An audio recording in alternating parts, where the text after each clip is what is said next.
Welcome everybody. Today's video finds us over here in Angkor Thom, Cambodia. And I'm standing right in front of the Terrace of the Leper King. This is a fantastic spot here in Angkor. This is got some amazing sculptures that they carved all into these walls. Plus there's some huge elephants and all of that. But what we're going to look at today is we're going to go across the way over here and we're going to look at 12 identical towers. And there's a little bit of mystery about them. They don't really know the function of them or even when they were really built. So we're going to look at them and see what we see, and I'll tell you a little bit about them.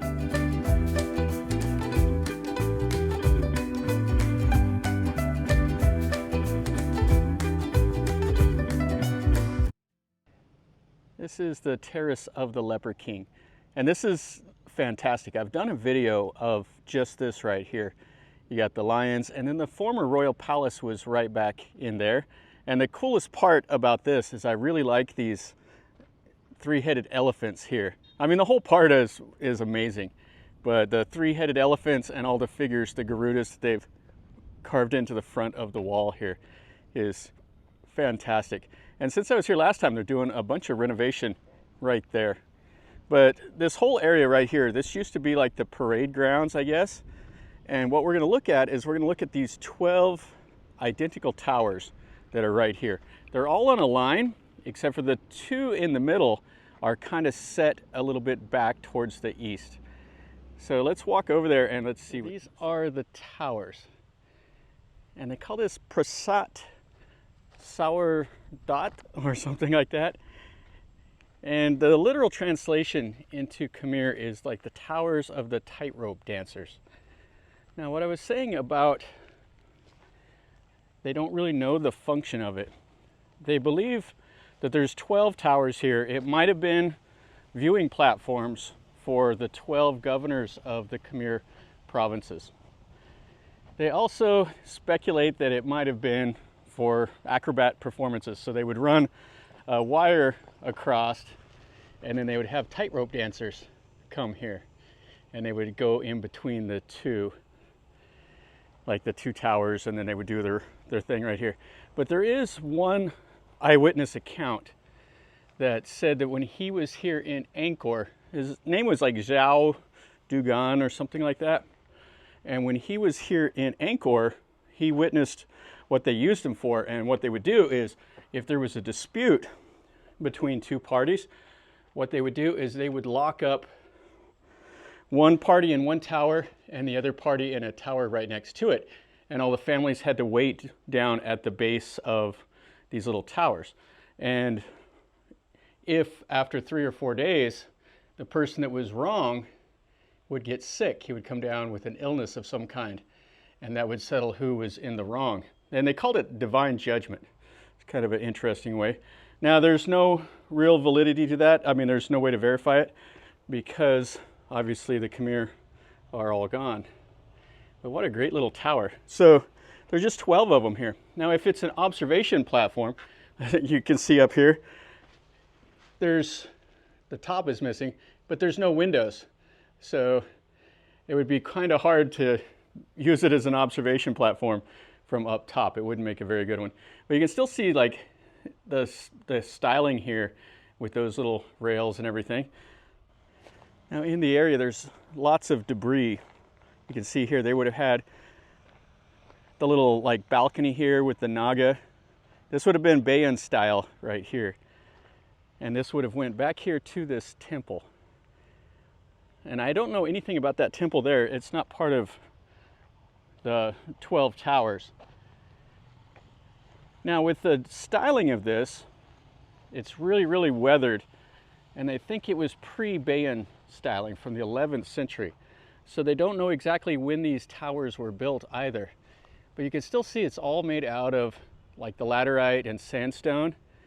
And it's quite fantastic. I mean, they just built these 12 identical towers just right here. And they would have had the pediments and everything on the front, just all the normal Khmer styling that you would have seen. And it's quite cool. You can see how it bows from the base. It bows out and it's kind of bulging at that first level. Oh, it's fantastic. And that temple that's just kind of in this area, that's just kind of a forgotten temple. It's just back here in the trees. That's how amazing Angkor is. So we're here in this central area. You have the Bayon Temple over there, and this would have been the Royal Palace. You can see it back there. And this would have been like the review platform, so they'd had elephants and parades and stuff that would have came through here. And if you can imagine, at the time, there were all these temples, there was houses, there were canals. It was just a insane place. It would have been amazing to see. And this was at the height of the Khmer, was the largest city in the world. There was over 1 million people living in this area. You can see just some of the rubble right here. So this would have been a pedestal for a deity that would have been back in this temple or one of the others. And it's just out here in the sun now. And there would have been, looks like in front of each one, there would have been a little platform also. Yeah, it's quite cool. Now I wanted to come over here now. Last time I came, it was during the rainy season, and you can't hardly get back in here because it's so wet and boggy. And as you can see by the ground right now, it is drier than a bone. And you can see this tower here. So you see those little pediments up there, and you can see the styling, and it has all the normal little figures that they put in. Oh, it's quite cool. But it is really, really seriously worn. So what I like about this is you can just kind of walk out here at your own pace. There's no crowds here, obviously. This is not something high on the people's list of things to see in Angkor. Because you want to go to Angkor Wat, you want to go to Ta Prohm, and you want to go to Bayon Temple. And this is just one that's just out here. It's kind of forgotten. But it's all the little details of Angkor Wat and Angkor Thom that really fascinate me. Stuff like this is really cool. So you can see here they have the stairs that went down here, and this was like a little bit of a pond. And that would have led over to that temple. And so you can see this one here. And these other 4 this way, and then the one that's set back. And then the road that goes into Angkor Thom kind of splits this site in half. There's 6 of them on this side of the road and 6 over there. But what a great little place. You can see they've tried to shore up like these windows and stuff like that. They got the wood here, and then they got some of it that they're doing a little bit of restoration. But stuff like this is lower on the priority, so you know they only have a limited amount of manpower and money. So check out those. This is a great example here. So they have restored, you can see around this window where they have the new laterite blocks and the new sandstone, and then they have the little figures up there. Oh, what a great example of Khmer architecture. So let's stick our heads in this one right here. Looks like they've done a lot of preservation of it. So they have some stairs built so you can climb up in. So these are 3-story, 3-tiered. And they're just amazing. Like they went to all this trouble to haul these rocks in and build this up. So it seems to me that there would have been more of a function than just a place to have the trapeze artists or whatever go across. It doesn't make sense to be viewing platforms without windows, and it doesn't really make sense to do the divine judgment. But I don't know, they did things their own way. But how fantastic is this? So you can see they've covered them up to keep the weather out. And we've seen the 6 over on this side. Let's walk over the road and we'll quickly look at all of those over there. Yeah, I really like this. You can leave me a comment down below. Tell me what you think the function of it was. You can see they carved all the normal styling up here. This has all been restored, but they did use some of the original pieces when possible. So we'll cross over the road, and this is just such a massive area. And it doesn't look nice right now. Usually during the rainy season, this is all green and lush with grass. But during the dry season, this place is drier than a bone. It's like 41 degrees, I think, right now. Yeah, this is a bog here, but now it's just dry. We got these laterite stones set up here to cross. So what they would do here in Angkor, this was such a lush place. I mean, it's hot, 9 months out of the year, and then 3 months out of the year, it's, you got serious rain. So the Khmer were pretty ingenious. They did this massive water storages, so they would be able to irrigate their crops during the dry season, and they could get 3 or 4 crops of rice a year, and it increased the population. They had a population explosion here, and that's why it was so massive, this city. So this is the tower that's set back on this side, and then you can see 1, 2, 3, and we got that little temple over there kind of blocking the way. And then they have this like water storage here, and you can see they lined it with laterite stones. So we got some guys that are doing some working over here, and it is so hot, but they're over there messing about doing something. Oh, what a fantastic area. And they've let all these trees grow up, which is pretty nice because it gives it some shade.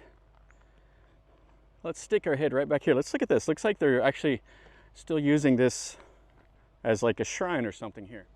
Yeah, so the water storage alone, what a feat to make it. I mean, just look at the size of these laterite stones. So it's about 1 foot by 1 foot by 3 feet. Just a massive amount. For those of you that don't savvy American units, 30 centimeters by 30 centimeters by a meter. And I'm sure they weigh, 200 kilograms or so. So you would have had to quarry these and then drag them in and build it. And then once they did that, they carved them into their shape, they set them in place, and then they did all the detail carving. And you can see here, this is a little shrine that they have. That's kind of interesting. So this looks like it was a Buddhist temple because it has the Sima stones, the Buddhist Simas. Here in Khmer, or in Cambodia, they use a double row. And these are all sandstone blocks. So this would have been probably a Hindu temple that they converted into their Buddhist temple later on. And then they used this building over here as an ordination hall. Unless it was purpose-built by Jayavarman VII to be it. So this is the name of it, but it's all in Khmer and I can't read it, or in Cambodian. Let's go in and take a look at it. This is the only entrance over on this side, on the east. Yeah, this is a big, huge area. It's quite cool. The trees have taken over the walls here. And then they've used all these laterite stones and sandstones, it looks like, from some of the rubble to make this. And we got some of the Khmer lions here guarding, and then you got the elephants on the corners over here. And then they have a modern Buddha image sitting underneath that little moondrop building. Yeah, so I have no idea what the function of this building was before. If it was a Hindu temple and then they converted it into Buddhist or what. It's kind of interesting though. So you see these are the Buddhist Sima stones. And that marks like the holy place. And then you have the Buddha right up there. And you got the caretaker of the place asleep right there at the bottom. Yeah, so this is quite interesting. We got to see this. And this structure right here, there's no stairs up there, so it's just the base right here. But what a cool area. You got the little low wall all around here. Got some shade, and then all those towers. Okay, so let's go back over there and let's look at some more of those. We're almost done here. So this is the third tower on this side. You can see they're all identical, just amazing. And then there's another little temple right over here. You can see it's collapsing down. They've shored up that wall. You can see the wood back there. You can see those little stone rails that they put in the windows. That whole wall is kind of collapsing down. What an amazing structure that's just kind of sitting out here in the trees. And then here's Tower 4 and 5 over there. You can see what's left of the little platform out front. And they've stuck the scaffolding up inside of there to keep it from collapsing down. Same over here, they're trying to protect it. And we'll look at this temple last thing. I don't think we need to see both of them because I think they're identical temples. Yeah, you can see this one here is in pretty rough shape. All the little pediments, all the figures are gone from it. Looks like they've done a little restoration up at the top there. Yeah, but they just have these big, huge stones. So just look at the size of those. And imagine they lifted those up, they hoisted them up to set into places. And this is the little last tower, and it's the worst shape of all.